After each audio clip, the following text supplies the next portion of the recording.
Bonjour tout le monde et bienvenue à la balado-diffusion du Bulletin GP. Mon nom est Abdoussal et voici l'épisode numéro 77. Cette semaine, on parle du fiasco chez Ferrari à Monaco ainsi qu'une suggestion proposée par Toto Wolff et on va parler de la place des femmes en course automobile avec entre autres la qualification de Simona de Silvestro aux 500 000 d'Indianapolis.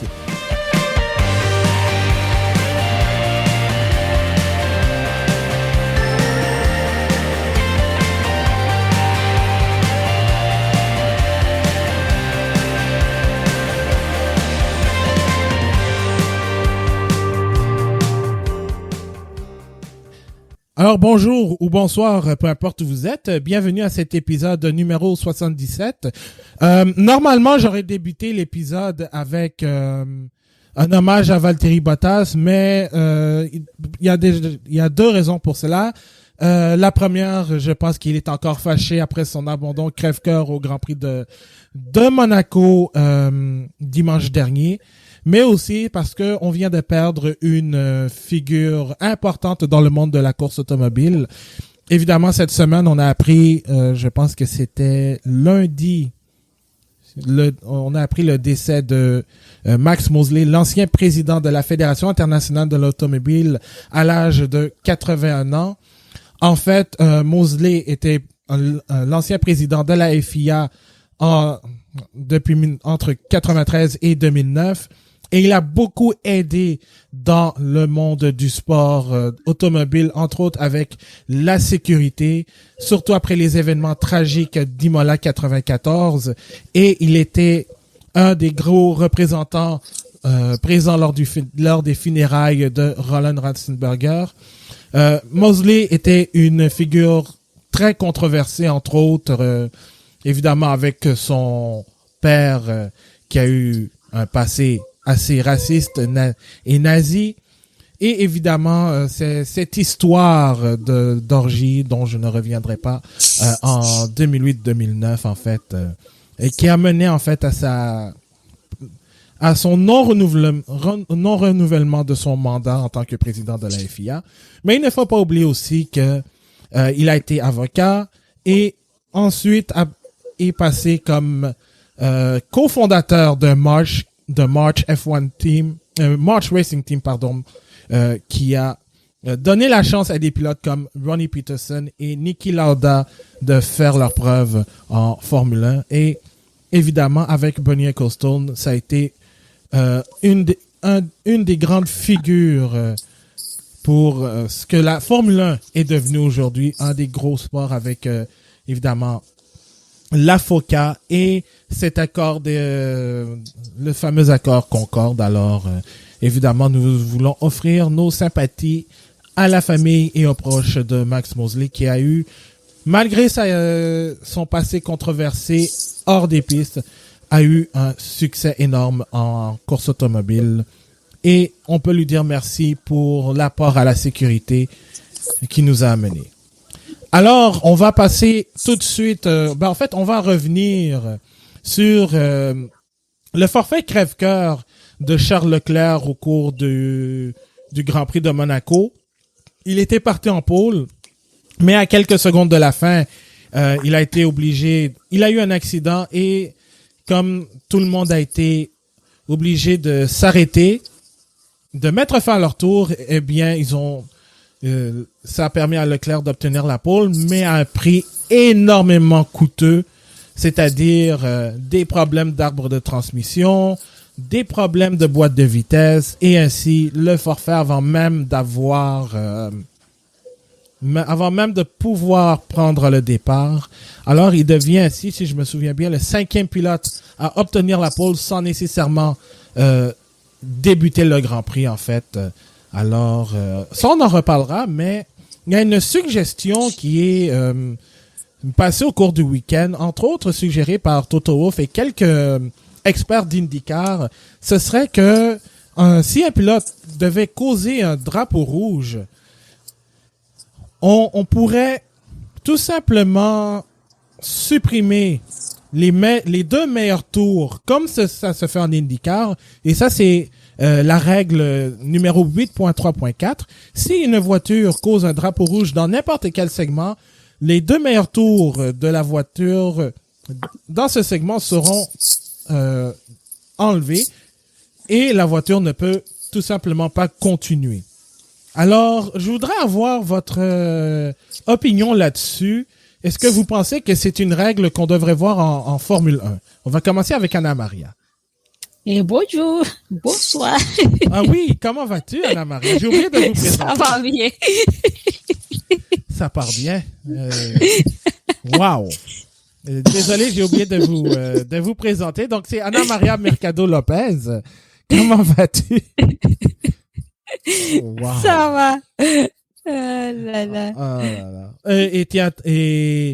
Et tiens, pendant qu'on y est, je vous présente Marc-André Fortin. Salut Marc-André. Salut Abdou, comment ça va? Ben, ça allait bien. Non, ça va bien encore, mais il faut rappeler qu'il fait chaud ici à Montréal, Non, mais on n'est pas habitué encore. Ouais, je suis fatigué. La journée a été longue, alors. Oui.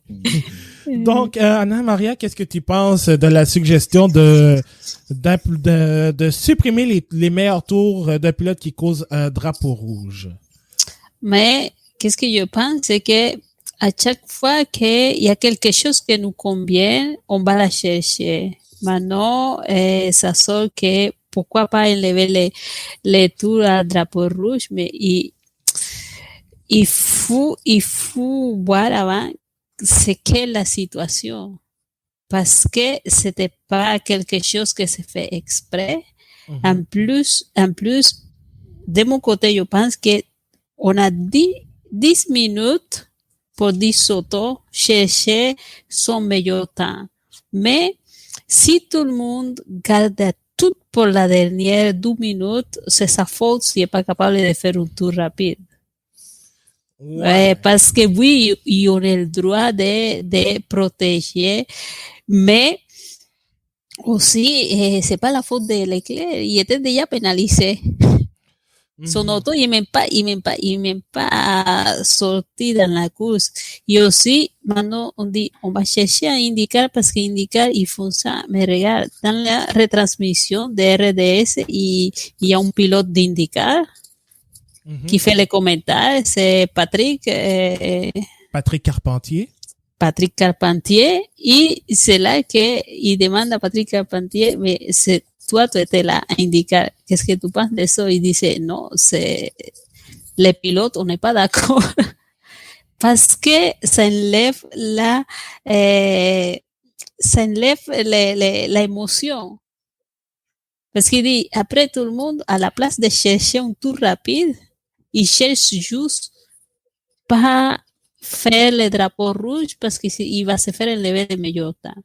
Mais j'ai dit, si vous cherchez à regarder les réglementations de la IndyCar, et pourquoi pas enlever le drapeau bleu? Ça aussi, en IndyCar, ça n'existe pas le drapeau bleu. Le drapeau bleu, oui, ça existe, mais c'est pas une obligation de laisser passer quelqu'un, même si tu as 3 tours de retard. C'est juste utiliser à discrétion du commissaire qui l'utilise jamais, et c'est juste pour aviser au pilote qu'il y a quelqu'un plus rapide, il va le dépasser. Mais c'est ça ce que je dis. Tu veux mettre à la F1, la réglementation IndyCar, on va mettre le drapeau bleu aussi. On élève le drapeau bleu, je pense que Toto Wolff sera pas content. Et toi, Marc-André, qu'est-ce que tu penses d'une telle règle? Ben, je trouve que c'est une bonne idée parce que, oui, il faut que tu encourages les pilotes à entrer premièrement sur la piste le plus rapidement possible et faire le meilleur tour possible rapidement. La situation qui s'est passée samedi passé aurait pu être évitée si Max Verstappen avait réussi son premier tour. Justement, il a mentionné qu'il avait raté un peu dans la rascade, puis que c'est ça qui avait fait perdre les secondes qu'il aurait dû avoir sur Charles Leclerc. Il a aussi mentionné que on l'a vu, il a fait 2 tours pas rapides avant de retenter son dernier tour parce que il avait eu de la misère à mettre ses pneus à température exacte pour le meilleur tour. Donc, ça fait partie de la course de devoir arrêter en raison d'un drapeau rouge. Là où je suis moins d'accord, c'est que on sait pas totalement l'intention du pilote. Dans le cas de Charles Leclerc, c'était clairement non intentionnel. C'est une erreur. Ça arrive à Monaco, tout le monde le peut. Cependant, je trouve que ça ouvre la porte possiblement, surtout à Monaco, à faire une petite erreur, tu sais, qui peut paraître banale. Mais on sait très bien qu'en qualification, ils ont le drapeau rouge facile. Et c'est normal parce que, bon, c'est pas une course, donc nécessairement un drapeau jaune est peut-être moins pertinent à lever, surtout à Monaco. Donc, je me trouve peut-être au milieu de, oui, il faut laisser la course aller comme elle est, mais en même temps, j'ai toujours l'intention derrière le geste. Puis, selon moi, l'important dans une qualification, c'est de ramener ta voiture à la maison. Et si tu n'es pas capable de le faire, peut-être que de te faire enlever ton meilleur tour, ben ça va être une bonne idée pour encourager les pilotes à encore plus de performer mieux, tout en faisant plus attention. Ça va baisser les chronos. Mais je pense pas, moi. Mais oui, ça va baisser parce que personne va vouloir faire une erreur, à chercher la perfection. Ça peut, Leclerc, il voulait ça. C'est ça qu'il voulait, c'est ça qu'il voulait. Il voulait plus pour, Mais il y a très peu de circuits qui te mettent à la faute pour ensuite avoir un drapeau rouge. Mais à chaque fois, on a déjà vu des cas comme Schumacher. C'est la première chose que j'ai pensé. Schumacher, il stationnait la voiture dans le milieu de la rascasse. Dans la rascasse, oui. Il stationnait la voiture, mais à chaque fois que on sait qu'il y a eu l'intention, il était pénalisé. C'est sûr, il était pénalisé. Lui, il était pénalisé je pense qu'ils l'ont donné 10 places ou quelque chose comme ça. Il est parti je pense qu'il avait même été disqualifié de la séance de qualification. Oui, oui, c'est ça. Il était pénalisé. Et à chaque fois que s'est passé quelque chose comme ça, après, il était disqualifié. C'est pour ça qu'ils sont les commissaires, pour voir l'intention aussi. Tu peux pas juste dire, non, mais si tu commets une erreur, on va te lever ton meilleur tour. Mais ton meilleur tour, tu as pas fait quand il était dans l'erreur. Ben, je vais juste rajouter un point avant, et ensuite je vais te laisser parler, Marc-André. Dans l'article de The Race, il y a Jack Banyan qui a publié ça au cours de la fin de semaine.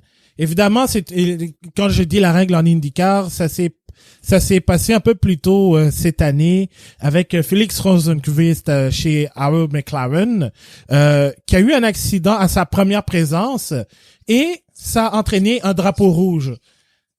Est-ce que et ensuite est-ce que c'est quelque chose qui est harsh? Oui, mais ça a été son erreur. C'est lui qui est sorti de piste et en quelque sorte a ruiné le tour de tout le monde. Mm-hmm. Donc, mais ça change quoi? Moi, il a dit, ça change quoi? Ben, il y a un niveau d'injustice de pas pouvoir faire ton meilleur tour parce qu'un autre pilote.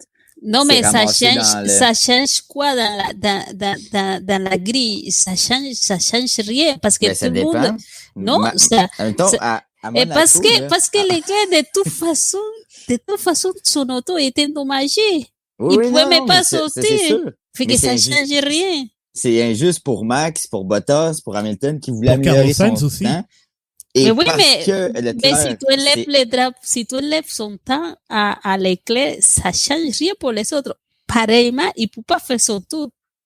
Ils vont pas pouvoir plus faire son tour. Mais au moins, il y a pas la frustration de voir le pilote qui s'est écrasé dans le mur devant toi. Il y a comme un niveau d'injustice, selon moi, qui devrait être regardé. Ou testé. C'est que dans une Formule 1, dès que tu touches quelque chose, il y a des dommages. Et même si Ferrari a essayé de sortir, ont essayé, dans la tête, ils ont manqué quelque chose. Ils ont manqué le coup parce que minimum. Pauvre Ferrari. minimum, il change quelque chose, il prend 5 places de pénalité et c'est fini. Mais c'est ça ce que j'ai dit, ça va pas changer grand-chose pour celui qui a pas réussi à faire son tour. Ouais, et je dois dire quand même que, bon, je veux juste préciser, ce qui s'est passé avec Rosenvik, c'était lors de la première course à Barber. Et parlant de cela, il y a un pilote qui est en accord avec cette idée, c'est Romain Grosjean, parce qu'il a vu les deux, il voit les deux côtés. Mais Romain, il vient d'arriver à IndyCar, hein, Et je dois préciser aussi que même Michael Massey a parlé, il dit c'est une suggestion qui est intéressante, on pourrait regarder ça, mais c'est pas seulement qu'en IndyCar qu'on fait ça, on fait ça aussi dans dans d'autres compétitions sanctionnées par la FIA. Alors mais c'est pas pareil, parce que si tu vas chercher, ça a l'air que la Formule 1, c'est la compétition à reine, c'est la plus haute. mm-hmm. En théorie. Mais si à chaque fois qu'il y a quelque chose qui te dérange, tu vas chercher, qu'est-ce qu'on peut apprendre? Mais d'habitude, c'est au contraire. Parce que Qu'est-ce que il peut prendre de moi? Parce que je comprends que, évidemment, Charles Leclerc ne l'a pas fait exprès il l'a pas fait exprès d'accidenter sa voiture à la piscine. Mais on n'est jamais à l'abri d'un coup de cochon comme Schumacher. Et je dois dire, à la limite, même dans Nico Rosberg en 2014 à Mirabeau. Évidemment, il a été blanchi parce que il y a rien qui indiquait tout ça, mais on n'est pas à l'abri d'une situation comme Schumacher en 2006 ou Nelson Piquet à Singapour. Mais regarde, à chaque fois à la qualif, il y a des pilotes qui sont envoyés en piste qui ont rien à faire là-dedans. Parce que tous ceux qui vont pas améliorer son chrono, ils sont juste pour, ça soit des Alpha Tauri, ça soit des Williams, et tu dis, mais qu'est-ce qu'il fait là? Ben, c'est là mais c'est ça, c'est là quand tout le monde se plaint de trafic, ils ont dit, de toute façon, dis que tu peux lever le meilleur chrono quelqu'un qui fait un drapeau rouge, c'est pour les autres pilotes aussi, et des pilotes qui va pas très vite en avant, qui roulent et qui juste fait bloquer, et qui ont le droit d'être là. C'est pas si pire non plus, hein. Marc-André, tu veux réagir à... Mais je suis pas d'accord, parce que, écoute, t'as un pilote qui, ça se peut un pilote qui soit très intelligent, qui soit capable de faire une faute, qui peut sembler totalement légitime. Mais c'est très difficile. Et ensuite réagir de manière très, oh non, oh my god, qu'est-ce qui s'est passé? Puis, que les commissaires ne voient pas le jeu derrière, finalement, ça change complètement le championnat. Mais ça, tu sais, ça se passe beaucoup. Des petits erreurs comme ça s'entraînent à des drapeaux jaunes. Et les drapeaux jaunes, ils sont pas pénalisés. Et ça, c'est plus facile à faire. Si tu veux empêcher quelqu'un de faire le dernier tour, il y en a déjà vu aussi. Des drapeaux jaunes qui empêchent tout le monde de faire le dernier tour. Autriche 2019. Oui, c'est ça. Mais, ça, c'était pas en matière de drapeau rouge non plus. Drapeau rouge, c'est plus difficile parce que quand tu dis drapeau rouge, c'est que l'auto est là pour pas bouger. Et pour que ça soit qu'il peut pas bouger, ça soit qu'il était bien écrasé. Et sinon, c'est comme Schumacher, il faut démontrer qu'il n'y a pas une intention parce que ils ont la télémétrie de l'auto. Si je peux ajouter aussi un autre point parlant de drapeau jaune, en IndyCar, c'est c'est un peu la même chose. Article 8.3.5.4, si une voiture cause un drapeau jaune qui force un adversaire à ralentir à cause d'un drapeau jaune, le meilleur tour, je dis bien le meilleur tour, pas les deux, contrairement au drapeau rouge, le meilleur tour de la voiture qui a causé le drapeau jaune va être supprimé. Ça, je suis pas d'accord, par contre. Honnêtement, c'est un peu trop. Non, parce que... c'est ça que je trouve drôle parce que on va enlever à celui qui occasionne le drapeau rouge et je dis, pourquoi pas le drapeau? pourquoi pas lever le drapeau bleu? Pourquoi pas mettre ce que... Ben oui, je suis d'accord pendant avec adulte. On met ça dans le drapeau, yo. Ouais, ben, moi, personnellement, j'ai pas d'opinion là-dessus parce que, je veux dire, comme j'ai dit, on est à l'abri de rien en Formule 1. Tout peut arriver. Quelqu'un peut trouver peut trouver une. Mais un drapeau jaune, t'as pas besoin de grand chose, hein. Exact. Petit C'est ça le sortie, problème. c'est fini. Non, mais je parle Mais plus c'est du drapeau rouge. Drapeau jaune, ce serait plus du niveau Rosberg 2014, mais. Ah, mais on peut mettre ça aussi, le drapeau jaune, hein. Je pense Non, que Toto c'est un est peu pas trop. d'accord. C'est un peu Ah, tu vois. Mais c'est ça, mais les parce que Nicaros aussi. pour moi, un drapeau rouge, ça dénote d'une importance plus grave. Et si tu commets une injustice en mettant ta voiture dans le mur, je trouve que ça, c'est une injustice parce que t'as pas de chance de revenir. Alors qu'un drapeau jaune, c'est tellement Non. banal, c'est tellement facile Ben que oui, je c'est trouve que ça. ça devrait pas être pénalisé.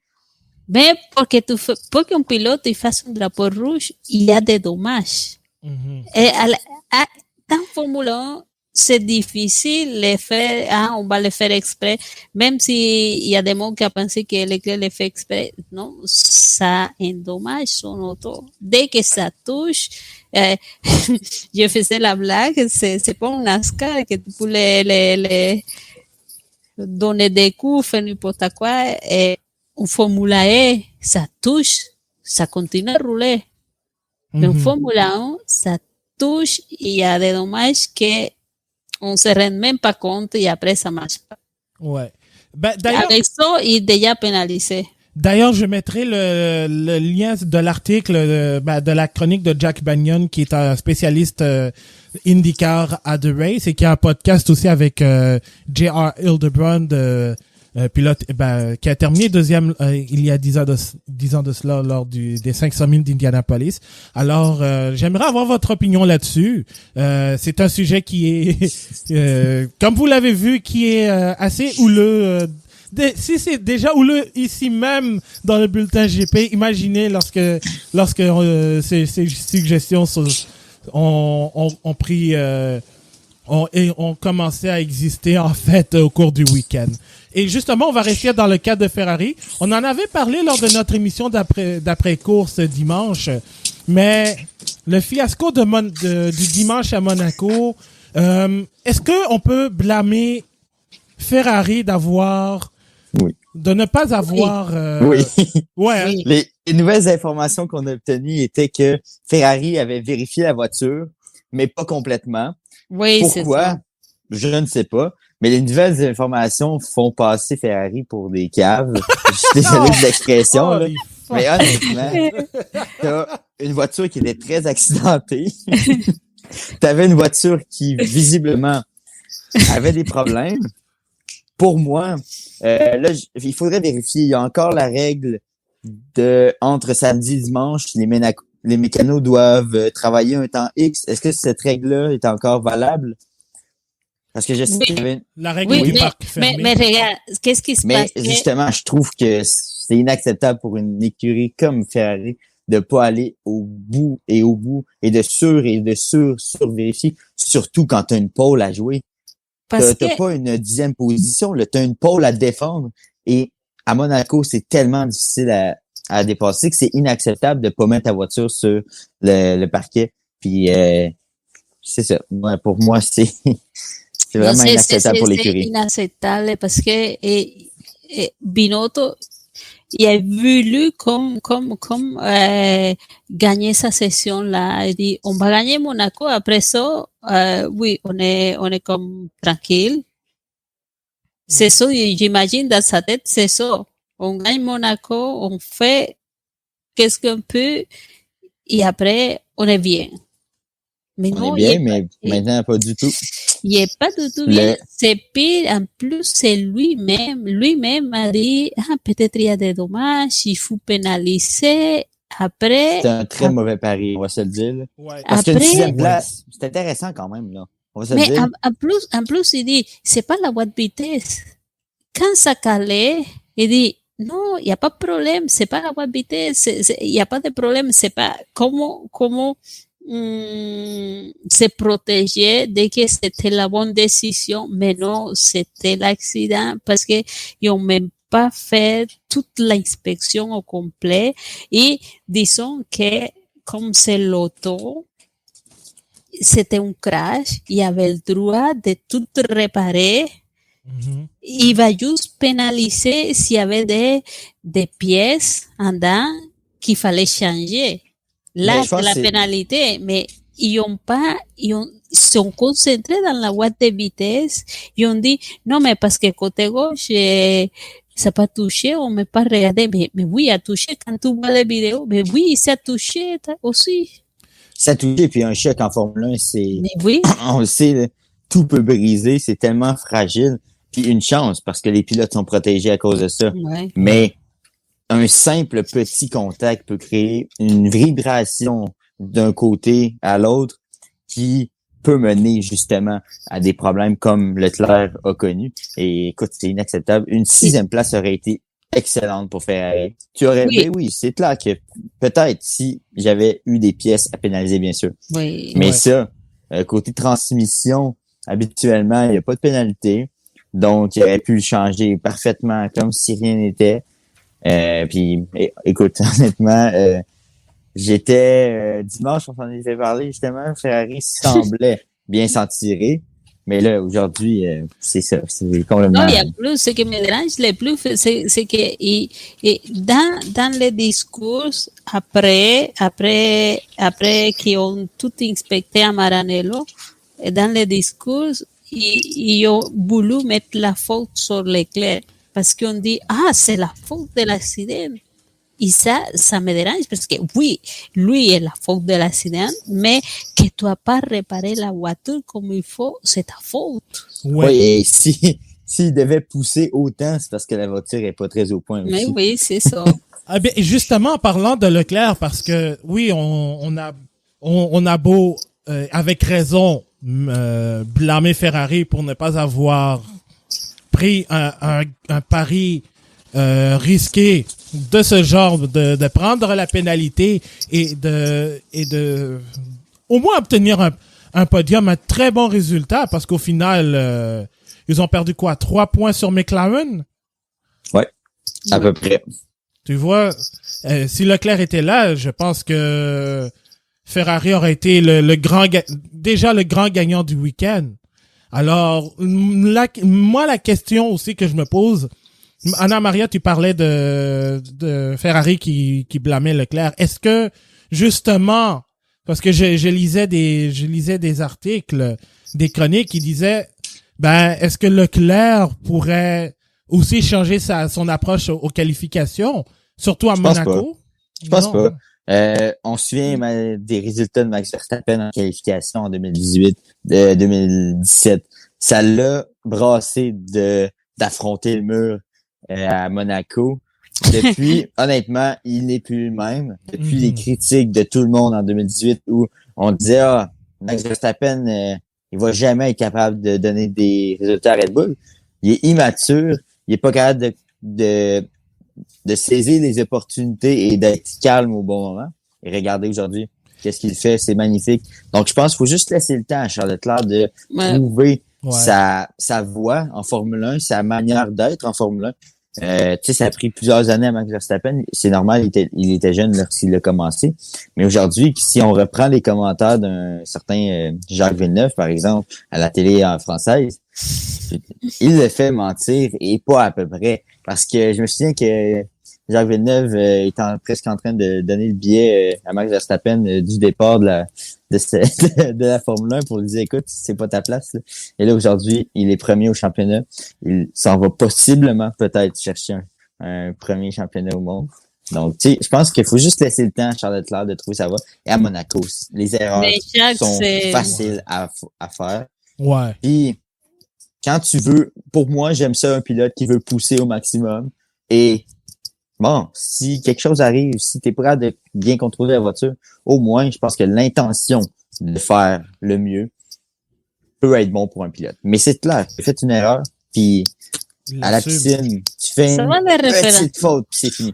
Puis on a vu, avant de finir mon commentaire, on l'a vu quelques tours avant, il avait été à la perfection.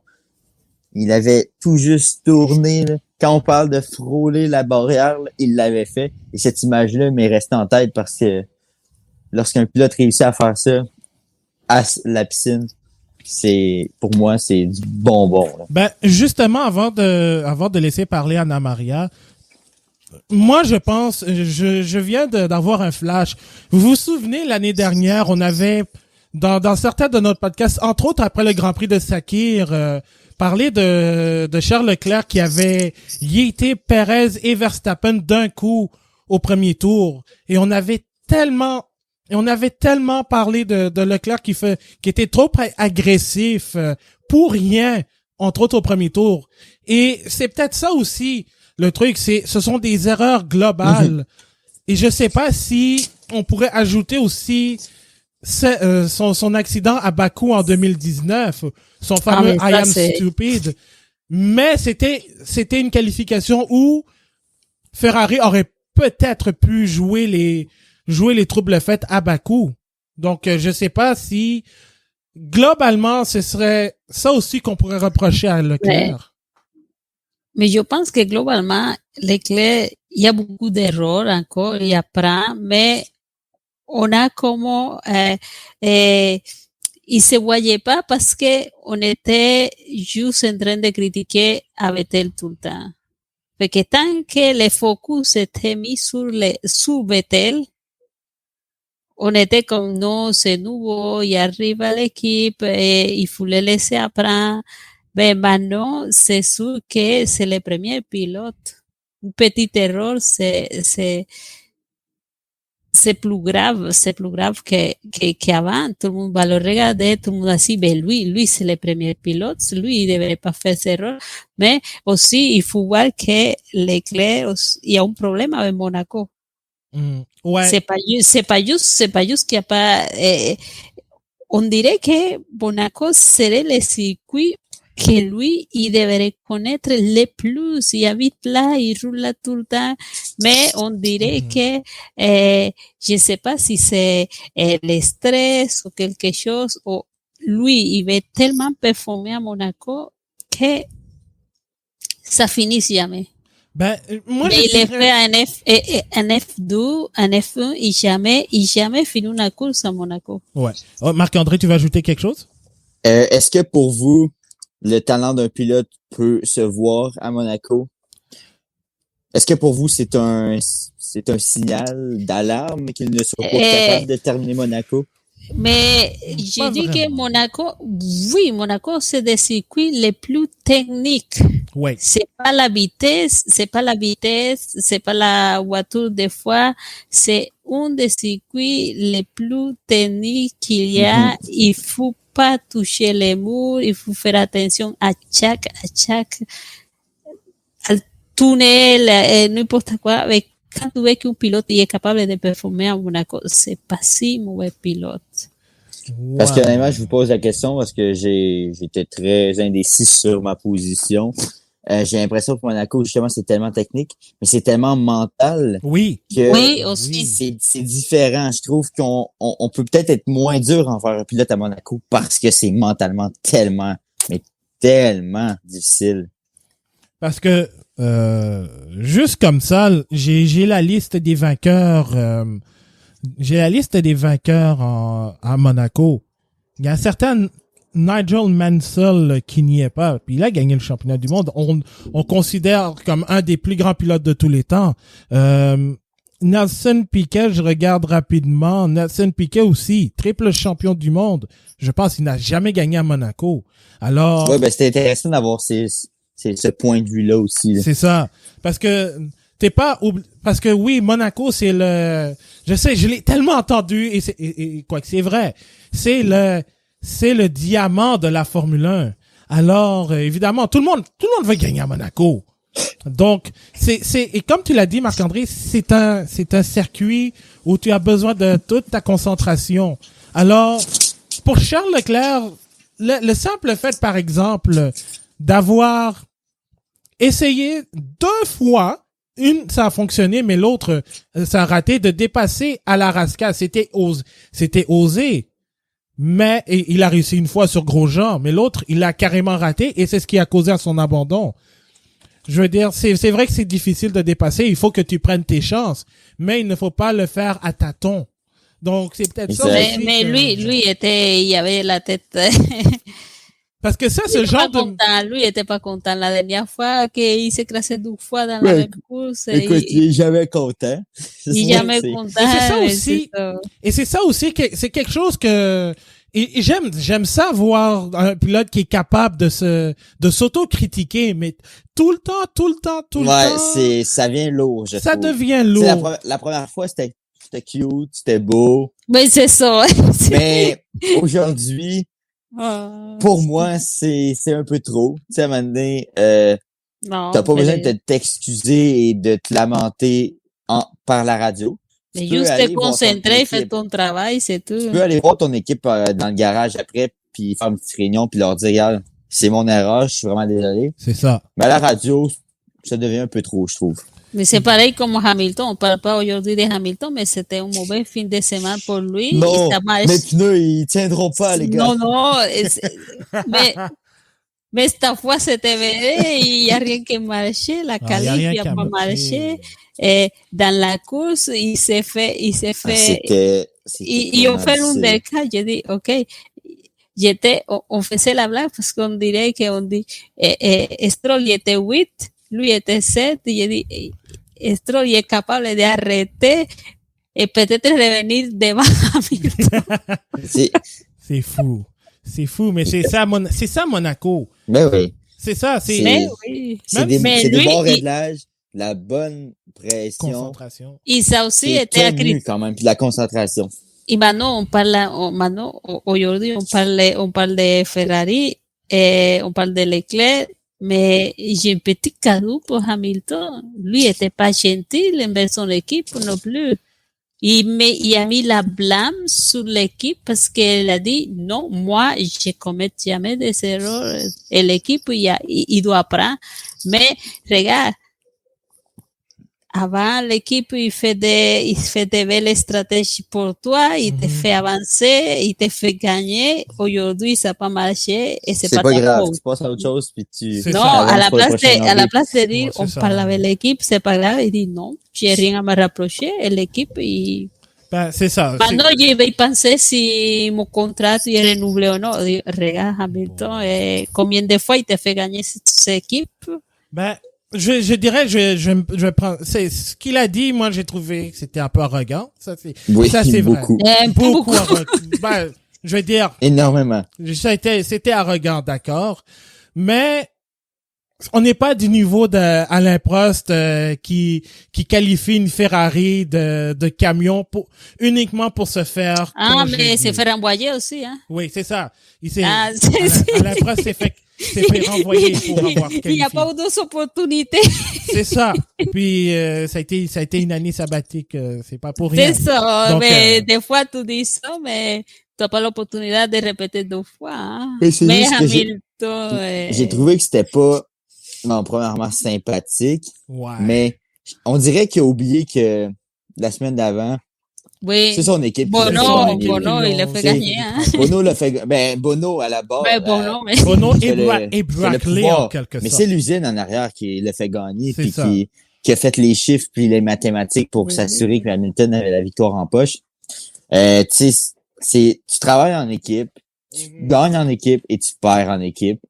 Hamilton a peut-être mal donné les indications à son équipe, qui avait les données un peu faussées, un peu mauvaises pour lui donner des réglages intéressants au cours de la fin de semaine.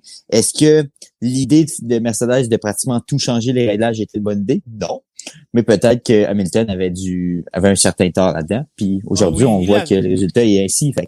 Écoute. Mais il y a beaucoup de fois que Hamilton n'est pas d'accord, mais il gagne quand même. L'équipe fait la belle jeu à la fin. Oui. Et cette fois-ci, il n'y a pas marché, mais regarde, tu savais qu'à Monaco, si tu n'es pas le premier, c'est difficile. Mais arrange-toi pour que ton qualif s'abonne. Ouais. Ben justement, ça a été un mauvais week-end pour Hamilton et pour Mercedes entre autres. Alors, je pense que les deux sont entièrement responsables de leur échec. Donc, ils vont passer à autre chose. Donc, ils vont passer à autre chose et on va peut-être revenir à Bakou, mais ils peuvent pas se permettre d'avoir de mauvais week-ends parce que sinon, une saison, ça passe vite puis ça se rattrape très difficilement. On va passer maintenant, d'un diamant du sport automobile à un autre. Et ça, c'est un feel-good story parce que, oui, Scott Dixon va partir, en pole position dimanche lors des 500 000 d'Indianapolis aux côtés de Colton Herta et de mon préféré Rinus VeeKay. Mais le plus important en fait et la raison pour laquelle on en parle, c'est parce qu'il y a en 33e place une écurie de Paretta Autosport, une équipe qui est composée majoritairement de femmes, on parle de 70%. Paretta, évidemment, en l'honneur de Bat Paretta, qui est la propriétaire de cette équipe, et qui a Simona De Silvestro, qui a réussi à se qualifier pour les 500 000 d'Indianapolis. Et évidemment, moi je suis très content de l'avoir parce que non seulement Simona est une bonne pilote qui peut-être aurait pu avoir une chance en Formule 1, on sait jamais, avec Sauber. Malgré toute la controverse des pilotes en 2015, mais Oui. je suis très content de la revoir en IndyCar. Anna Maria, je voudrais avoir ton opinion parce que moi je suis très content de la voir. Et est-ce que ça va, parce que le but de Paretta Autosport, même si c'est parrainé par Penske aussi, c'est non seulement d'avoir des femmes qui participent aux 500 000 d'Indianapolis, d'avoir une chance de compétitionner au plus haut niveau, mais aussi de donner à des dames, non seulement au niveau de l'entrepreneuriat, mais aussi au niveau du marketing, mais aussi au niveau de l'ingénierie, de la science. Alors, toi, est-ce que tu penses que c'est un très bon pas, on a un bon pas vers la direction avec Paretta Autosport?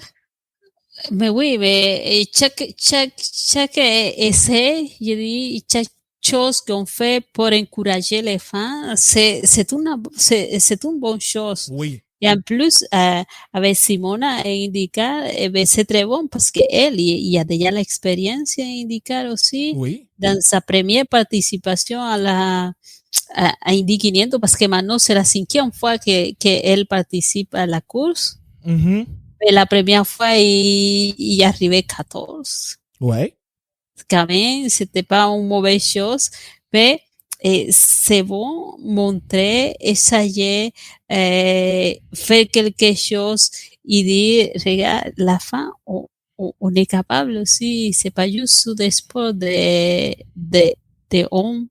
Les sports automobiles, on essaye de changer ça parce que avant on disait oui, mais les femmes, ils sont là, mais ils sont pas mécaniciens, ils sont pas ingénieurs. Oui, maintenant, ils sont mécaniciens, ils sont ingénieurs, ils travaillent comme la mécanique et tout, mais c'est bien chaque chose qu'il faut les encourager à faire mieux.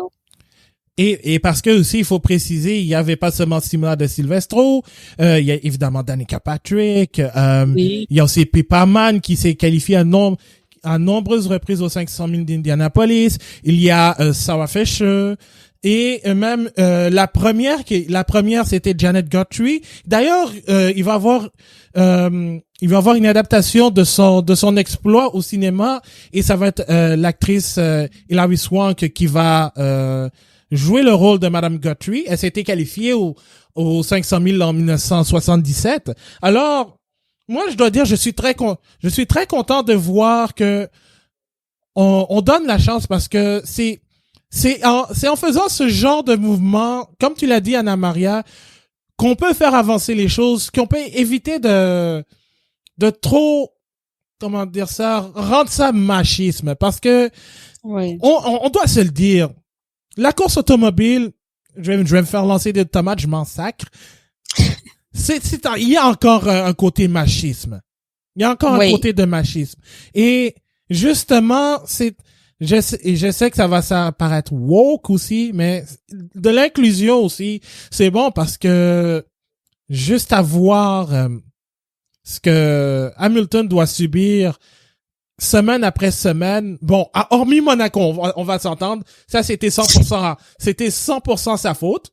Mais à chaque fois, c'est toujours, c'est la voiture, mais tu entendrais rarement la même chose si c'était un Schumacher. Mais ça, je vais pas trop m'éterniser là-dessus, mais on a besoin d'avoir des personnes qui sont intéressées, à la course automobile, peu importe d'où elles viennent, peu importe leur background.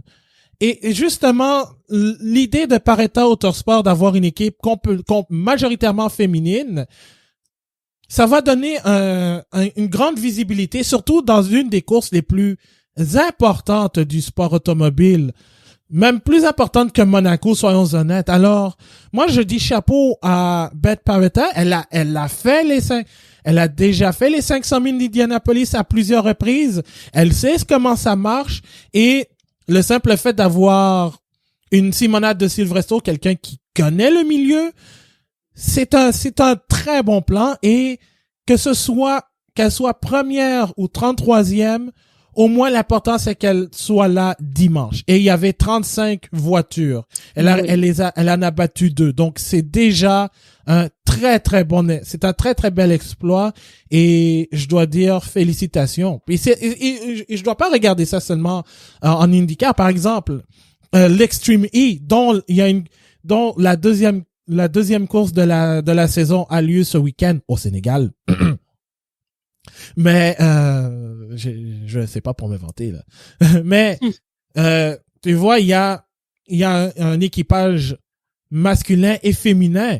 Donc au moins pour donner la chance à tout le monde de faire sa part. Et il y a Jamie Chadwick qui est là aussi, qui est probablement la meilleure pilote femme sur la planète en ce moment. Et puis tu m'avais dit aussi, tu avais une histoire que tu voulais me raconter? Oui, parce que tu sais, maintenant, il y a beaucoup de femmes en encourage aussi. Il y a Grill Otan, il y a la Hiro Boma, que c'est elle qui est derrière la fille qui está sur l'Academia Ferrari pour faire la F4, il s'appelle... j'ai oublié son nom. J'ai oublié son nom. Mais je pense qu'elle est belge. Elle est belge. Elle est en Espagne, mais elle est belge. Il course pas avec le drapeau espagnol, c'est avec le drapeau belge aussi. Mais aussi, il y a une équipe complètement féminine. C'est Vitari Sport. C'est en Argentine. Il y a beaucoup de courses en Argentine. Il y a le TC Sport. Ouais. Et ils font son équipe là, mais toute l'équipe y est des femmes. Les pilotes, la directrice, les mécaniciens, ils sont tous des femmes. Et avant, ils travaillaient aussi avec des pilotes hommes, pas juste avec des femmes. Mm-hmm. Le curieux, c'est que j'ai eu l'opportunité de parler avec la directrice de l'équipe, qui s'appelle Tamara Vital, qui est argentine, mais il n'y avait pas en tête, quand il a fondé son équipe, il n'y avait pas en tête juste promouvoir la femme. Mm-hmm. C'est parce que quelqu'un l'a dit, mais vous travaillez déjà très bien, vous travaillez excellent, mais pourquoi pas une équipe? Ouais, c'est une très bonne idée. Pourquoi pas une équipe? Il a dit, oui, ok, on va le faire, il le fait, et en plus, ils font de bonnes performances, ils ont fait des podiums et tout avec son équipe. Mm-hmm. Et elle me disait, je savais même pas qu'il y avait jamais existé une équipe juste des femmes avec tous les mécaniciens et elle me disait, mais on est prêt à travailler avec n'importe qui. C'est pas parce qu'on est des femmes qu'on dit, on reste enfermé avec des femmes, mais si quelqu'un vient et dit, ok, il travaille avec nous, pilote, on va aller à travailler avec. Ah ben je suis content d'apprendre cette histoire parce que ça donne un très bon un espoir de voir au moins beaucoup plus de femmes en course automobile. Et d'ailleurs, tu m'enverras le lien. On va le mettre sur notre site Bulletin GP parce que je pense que c'est quelque chose de super intéressant. Et justement, même le programme de la FIA Women in Motorsport aussi. Oui. Ça aussi, c'est quelque chose d'important. Il y avait aussi Susie Wolf qui avait lancé Dare to be Different aussi, si je me souviens bien. Oui, c'est ça. En fait, c'est ça qui est devenu Guide of Track. Oui. Guide of Track, que maintenant c'est Guide of Track Ukraine. Ils font l'appui pour les femmes en Formule 1. Ils font des conférences pour encourager le sport, ça soit dans les femmes pour les pilotes, ça soit en n'importe quelle matière dans le motorsport, mécanicien, technicien, parce que les femmes, ils peuvent piloter, mais ils peuvent faire n'importe quoi aussi. Ouais, exactement. Donc, imagine, je pense que on se dirige, j'ai coupé ça en montage. On se dirige en fait sur le bon chemin. Donc, je suis très content d'apprendre ces genres d'histoires et non seulement avec celle-là au pluriel, mais aussi avec IndyCar, le nombre de femmes qui qui sont de plus en plus présentes en Formule 1, mais aussi en championnat du monde d'endurance. Il y a même une équipe... En le WEC aussi, oui. il y a Richard Miller, il y a Tatiana Calderon, il y a... Batsky Vessa, Sofia Florsch aussi, oui. qui est là. Il y a Christina Nielsen qui participe aussi au championnat au championnat nord-américain d'endurance en IMSA aussi. Là, il y a évidemment il y a W Series qui pousse les femmes à compétitionner, à avoir un meilleur chemin vers la course automobile aussi. Alors, je suis très content de ces initiatives et du sérieux que ça prend parce que sérieusement, entre le moment où j'ai commencé à regarder la course automobile, quand j'étais un petit kid, évidemment, je pouvais pas le savoir. Et maintenant, je vois que il y a du progrès qui est fait.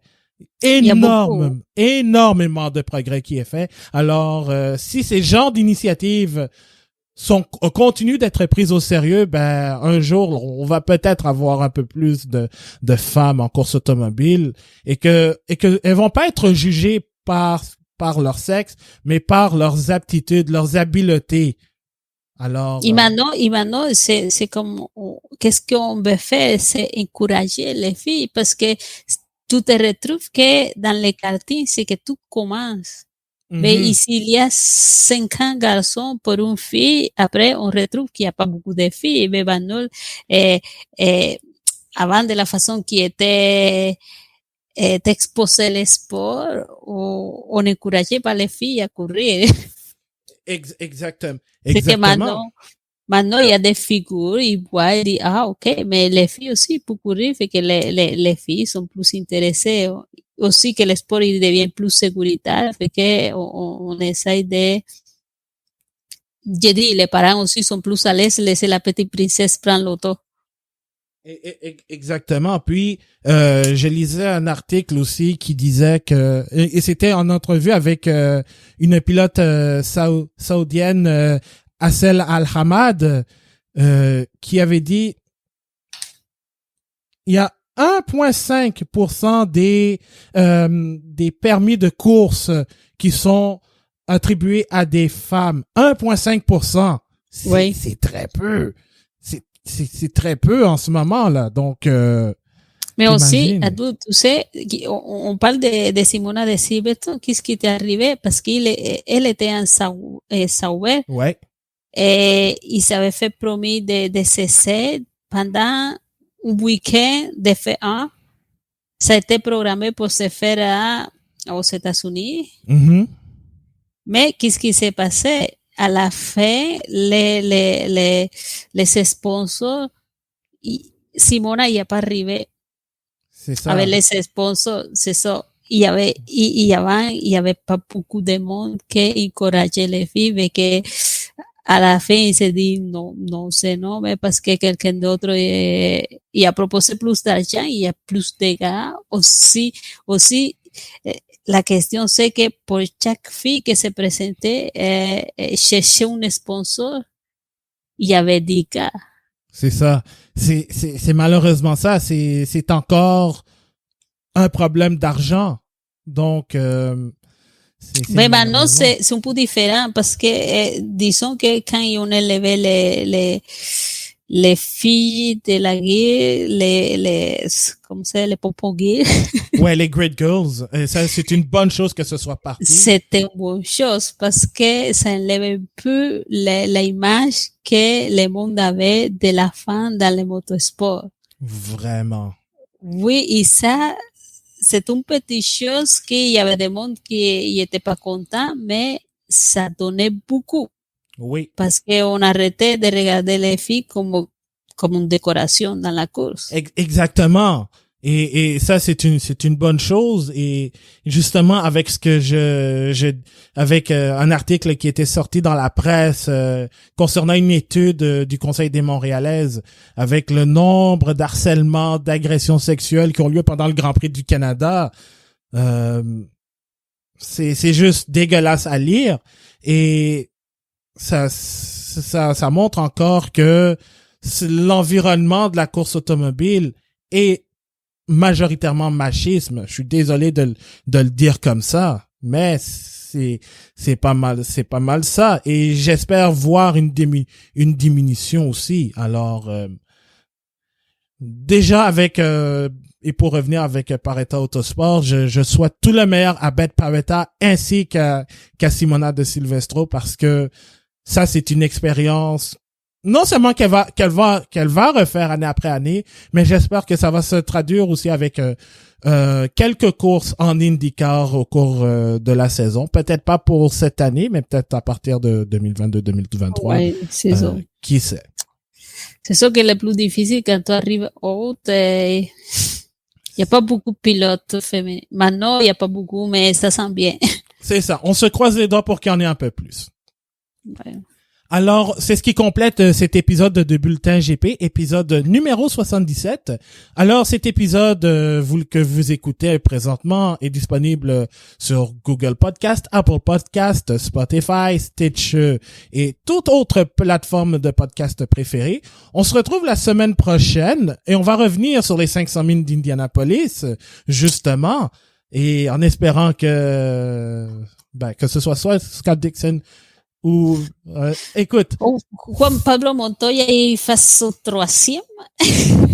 Ouais, Montoya 3e, mais je veux une victoire de Rinus VeeKay. Désolé, c'est comme ça. C'est devenu mon pilote préféré, même avant Romain Grosjean alors. Donc on va revenir sur les 500 000 d'Indianapolis et aussi vous pouvez nous suivre sur nos réseaux sociaux, Facebook, Twitter, Instagram, @lebulletingp en un mot, et notre site internet bulletingp.com pour lire les chroniques entre Grands Prix, dit tes pensées, même les revues d'après-course, et les podcasts sont disponibles. Alors, tout y est en fait sur bulletingp.com, notre site officiel. Alors, Anna Maria, un énorme merci. Merci à toi et à tout le monde qui nous écoute à chaque fois.